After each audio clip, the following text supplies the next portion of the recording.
Technical points అడ్డం పెట్టుకొని ముందుకెళ్తున్నారు. అంతకు మించి ఏం లేదు. ప్రాక్టికల్‌గా అప్పుడు విచారణ చేసినటువంటి సీబీఐ ఇచ్చినటువంటి లెక్క ఏంటయ్యా అంటే ఇది సుప్రీంకోర్టుకి గాని వీళ్ళకి ఇచ్చినటువంటి నివేదిక వీళ్ళు ఈ ప్రభుత్వం అధికారంలోకొచ్చాక వచ్చినటువంటి ట్యాంకర్‌లు ఫస్టు తిరస్కరణకు గురైనయి.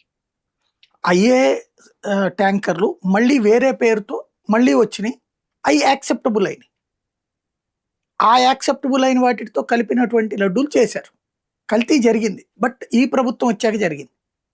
అయితే ఇది మైనస్ కాకుండా వీళ్ళు తెలివిగా చేసినటువంటి పనేంటంటే, అంతకుముందు 5 ఏళ్లలో కల్తీ జరిగింది అన్నటువంటి పాయింట్‌ని తెర మీదకి తీసుకొచ్చారు.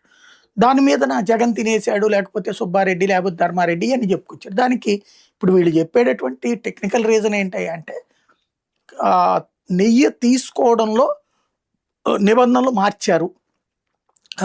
ఏది పాడి లేనటువంటి సంస్థల దగ్గర కూడా తీసుకున్నారు. అంటే గేదెలు, ఆవులు లేనటువంటి వాళ్ళ దగ్గర, ఆవులు లేనటువంటి వాళ్ళ దగ్గర కూడా తీసుకోవడానికి అనుమతించారు అన్నటువంటిదే వీళ్ళు చేసేటటువంటి అభియోగం.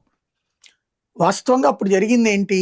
నెయ్యి సరఫరాకి పెద్ద క్రైసిస్ వచ్చింది ఆ టైంలో.